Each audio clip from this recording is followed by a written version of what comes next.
Mi novia dijo, mi exnovio sí sabía cómo tratar a una mujer, así que tomé sus cosas y las dejé frente a la puerta de su ex. Conocí a Cindy hace poco más de 2 años. Nos presentó un amigo en común en una reunión pequeña, nada especial. Ella era tranquila, reservada, y parecía tener una vida complicada, pero no lo mostraba de forma dramática. Hablamos durante horas esa noche, sobre música, planes a futuro y cosas simples. Me pareció alguien auténtica, con metas claras, aunque un poco golpeada por la vida. Empezamos a salir poco después. Al principio fue una relación normal, incluso diría que sana. Cada uno vivía por su cuenta, salíamos los fines de semana, cocinábamos juntos cuando podíamos y hablábamos mucho. Cindy me contó que había dejado la universidad 2 años antes por problemas económicos. Venía de una familia con pocos recursos y había intentado trabajar mientras estudiaba, pero no pudo sostener ambas cosas. Eso la frustraba bastante. Decía que sentía que su vida estaba en pausa. En ese momento, yo tenía un empleo estable y bien pagado. No era millonario ni mucho menos, pero me iba bien. Había trabajado duro para llegar ahí y por primera vez sentía que tenía algo de estabilidad. Pagaba mi renta, mis gastos y todavía podía ahorrar un poco. Nunca me consideré alguien derrochador, pero tampoco me gustaba vivir con miedo al dinero. Nuestra relación avanzó rápido, aunque no de manera forzada. Después de casi 1 año juntos, empezamos a hablar de vivir juntos. No fue una decisión impulsiva. Lo hablamos muchas veces. Analizamos pros y contras, tiempos, responsabilidades. Cindy estaba emocionada, decía que sería un nuevo comienzo para ella. Yo también lo veía así. Pensé que compartir la vida con alguien a quien quería era el siguiente paso lógico. Cuando nos mudamos juntos, acordamos que yo cubriría la mayor parte de los gastos. Ella tenía trabajos ocasionales, pero nada fijo. Yo ganaba lo suficiente como para hacerlo y no me molestaba. Nunca lo vi como una carga. Para mí era una inversión en nuestra relación. Además, sabía que Cindy quería retomar la universidad y yo quería apoyarla. Unos meses después, ella volvió a estudiar. Yo fui quien pagó la inscripción, los materiales, el transporte y la mayoría de los gastos de la casa. Renta, servicios, comida. Todo. No lo hice porque ella me lo exigiera, sino porque yo se lo ofrecí. Sentía que si yo estaba en una posición mejor, lo correcto era ayudarla. Ella parecía agradecida. Me decía que sin mí no habría podido hacerlo y que algún día me lo devolvería de alguna forma. Durante ese tiempo, nuestra convivencia era buena. No perfecta, pero estable. Teníamos discusiones normales, casi siempre por cosas pequeñas, horarios, limpieza, cansancio. Nada fuera de lo común. Yo trabajaba muchas horas, a veces llegaba tarde y agotado. Cindy se encargaba de algunas cosas en casa, aunque no siempre. Nunca llevé una cuenta exacta de quién hacía más. No me interesaba. Algo que sí noté con el tiempo fue que Cindy hablaba mucho de su exnovio. No de forma constante, pero lo mencionaba más de lo que yo consideraba normal. Al principio pensé que era porque había sido una relación importante para ella. Llevaban varios años juntos antes de terminar. Yo no soy una persona celosa, así que no le di demasiada importancia. Ella decía que su ex había sido una persona complicada, pero que también había aprendido mucho con él. A veces comparaba situaciones sin darse cuenta. Yo no lo tomaba como un ataque, aunque admito que me incomodaba un poco. Aún así, prefería no hacer un problema de eso. Con el paso de los meses, empecé a sentir el peso de ser el único sostén económico. No porque Cindy no hiciera nada, sino porque toda la responsabilidad recaía sobre mí. Si algo salía mal, no había margen de error. Si yo enfermaba, si había un gasto extra, todo dependía de mi sueldo. Empecé a vivir con una presión constante que no siempre expresaba. Aún así, seguía creyendo que valía la pena. Cindy avanzaba en sus estudios, parecía más motivada, más segura. Hablábamos de planes a futuro, terminar la universidad, conseguir un mejor trabajo, quizá mudarnos a un lugar más grande. Yo me decía a mí mismo que esto era solo una etapa. Entonces llegó el golpe que no vi venir. Un día me llamaron a una reunión en el trabajo. No era raro, pero el ambiente se sentía diferente. Recursos humanos estaba presente. En pocos minutos me explicaron que la empresa estaba haciendo recortes y que mi puesto había sido eliminado. Todo fue muy rápido y frío. Me dieron una compensación básica y una fecha de salida inmediata. Salí de ese edificio con una mezcla de incredulidad y miedo. Nunca había estado desempleado desde que empecé a trabajar.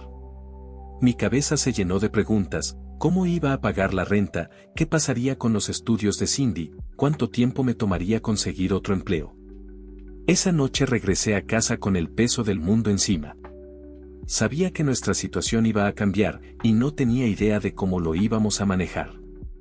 Cuando le conté a Cindy que había perdido el empleo, su reacción inicial fue tranquila. Me dijo que no pasaba nada, que esas cosas ocurrían y que lo importante era que estuviéramos juntos. Durante los primeros días se mostró comprensiva. Incluso intentó animarme, diciéndome que confiaba en mí y en que encontraría algo pronto. Al hablar de dinero, su postura fue la misma. Dijo que podía ayudar ajustando gastos. Comentó que podíamos comprar productos más económicos en el supermercado, evitar salidas costosas y elegir restaurantes más baratos cuando quisiéramos salir. Escuché todo eso con atención, pero algo me llamó la atención desde el principio: nunca mencionó aportar parte de su sueldo. Cindy trabajaba medio tiempo en una papelería cerca de casa. No ganaba mucho, lo sabía, pero aún así su ingreso no era inexistente. Nunca esperé que cubriera la mitad de los gastos, pero pensé que, de manera natural, ofrecería ayudar con algo, aunque fuera simbólico. Pagar una parte del súper, algún servicio menor, o simplemente decir puedo ayudar con esto. Eso nunca ocurrió. Al principio traté de no darle demasiada importancia. Me dije a mí mismo que quizá no lo veía como algo necesario o que le daba vergüenza. Aún así, esa omisión empezó a quedarse en mi cabeza más de lo que me hubiera gustado admitir. Comencé a recortar gastos. Cancelé suscripciones, dejé de pedir comida a domicilio y reduje mis salidas personales casi por completo. Hice cuentas una y otra vez para asegurarme de que el dinero alcanzara. Cindy seguía con su rutina normal: universidad por la mañana, trabajo por la tarde y algunas salidas con amigas los fines de semana. Yo trataba de no interferir en eso. No pasó mucho tiempo antes de que consiguiera otro empleo. Afortunadamente, encontré trabajo relativamente rápido, pero no era comparable con el anterior. El salario era más bajo, las prestaciones eran mínimas y el horario más pesado. Aún así, lo acepté sin pensarlo demasiado. Necesitábamos estabilidad, aunque fuera limitada. Cuando le di la noticia a Cindy, se alegró. Me abrazó y me dijo que estaba orgullosa de mí. Por un momento sentí alivio. Pensé que, con ese nuevo ingreso, las cosas empezarían a acomodarse de nuevo, aunque tuviéramos que vivir con menos. Ese alivio no duró mucho. A las pocas semanas, Cindy empezó a hacer comentarios que me hicieron ruido. Al principio eran sutiles, casi casuales. Un día, mientras cenábamos, me dijo: «Oye, ¿no crees que ese empleo paga muy poco? Tal vez podrías buscar algo diferente». No lo tomé mal. Le expliqué que era algo temporal, que llevaba poco tiempo y que mi plan era ganar experiencia mientras buscaba algo mejor. Ella asintió, pero no pareció convencida. Días después, volvió al tema. «He estado pensando, quizá podrías trabajar en 2 empleos por un tiempo. Así podríamos estar más tranquilos». Eso me molestó un poco más. Apenas había pasado un mes desde que había conseguido ese trabajo. Aún me estaba adaptando al horario, al ambiente y a la carga laboral. Trabajar en 2 empleos no era algo sencillo, ni física ni mentalmente. Le dije que no lo veía viable por ahora. Ella no insistió, pero noté su expresión de decepción. Los comentarios comenzaron a volverse más frecuentes y más incómodos. Ya no eran sugerencias aisladas, sino pequeñas comparaciones constantes con una vida que ya no teníamos. Un día, mientras revisaba su teléfono, me mostró una foto.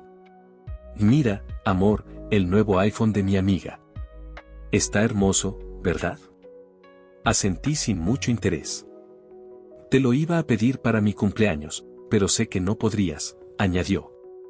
No hay problema, con un regalo bonito me conformo. No exigió nada.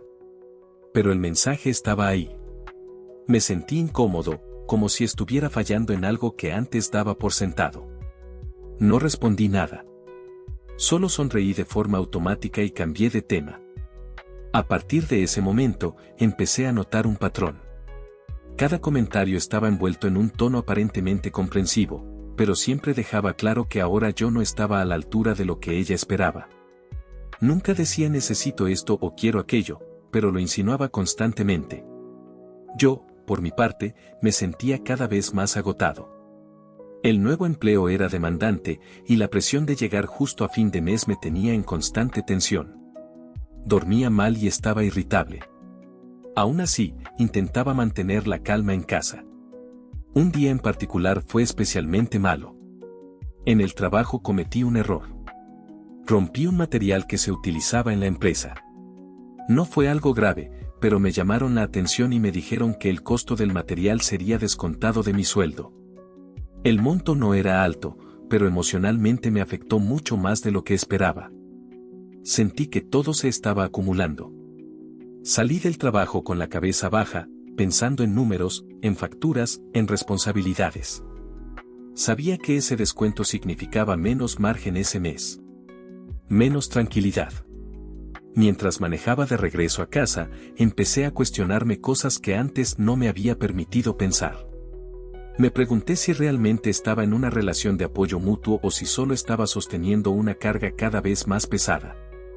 Empecé a sentir que no importaba cuánto hiciera, nunca sería suficiente.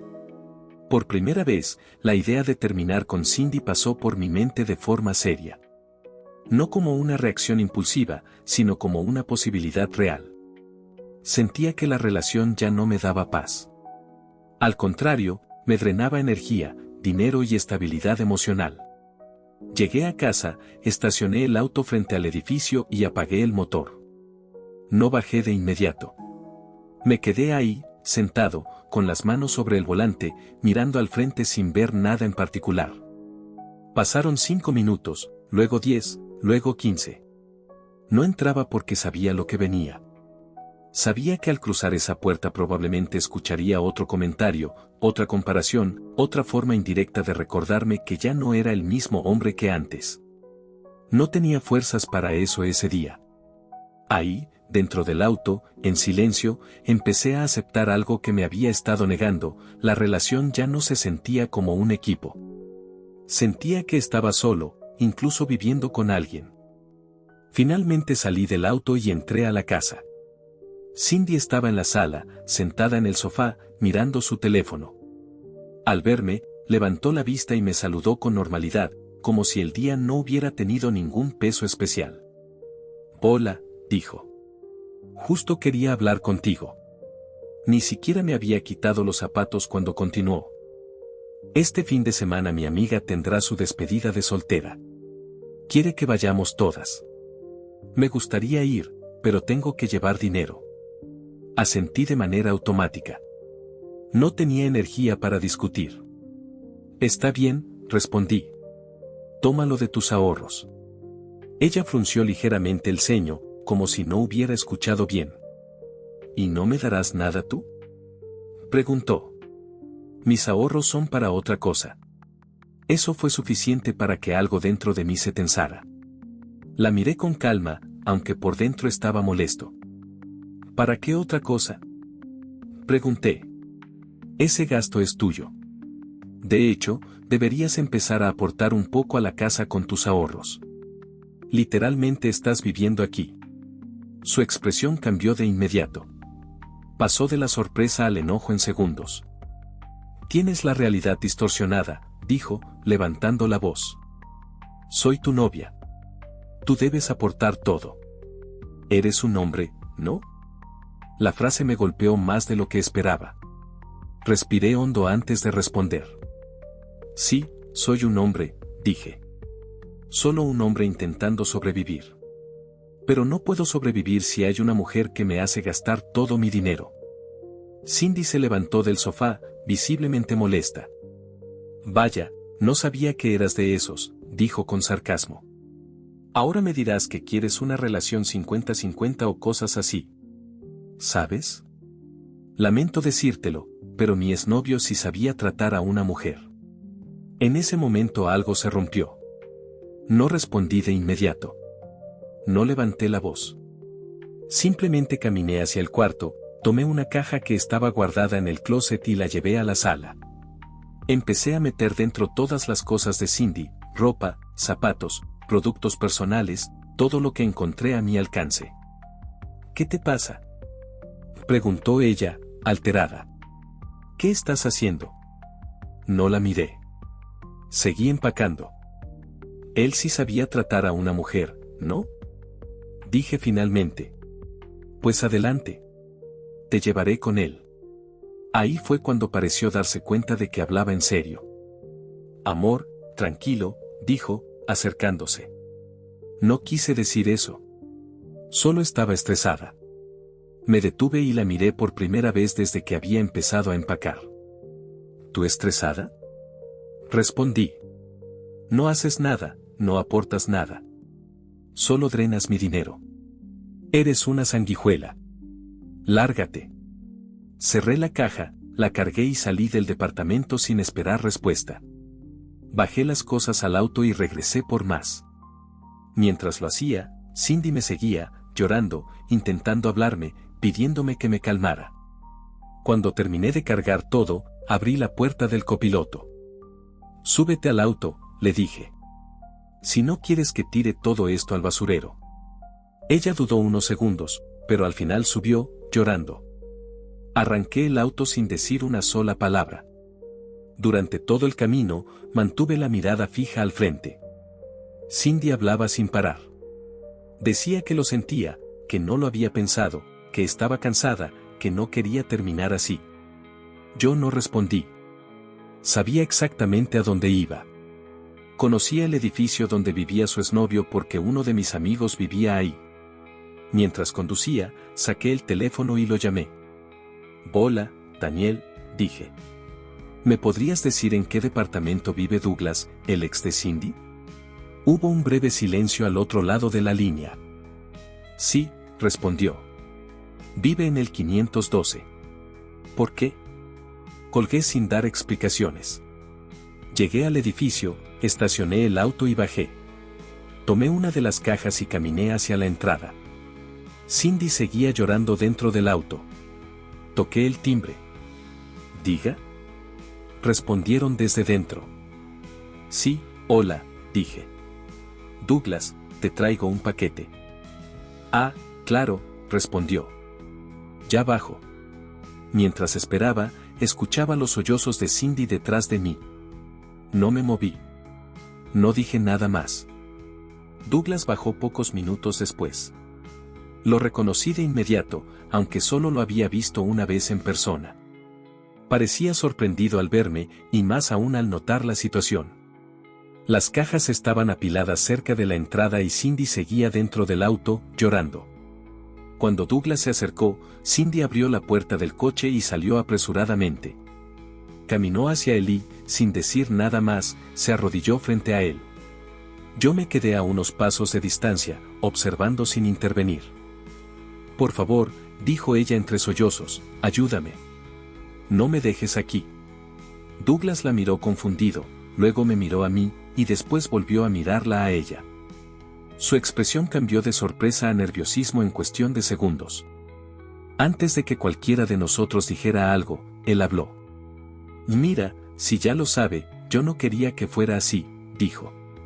Pensé que no se iba a enterar, eso me aseguraste tú, solo fue un pasatiempo, diversión, no quiero nada serio. Esas palabras fueron suficientes. No hizo falta que dijera más. En su intento por justificarse, se delató solo.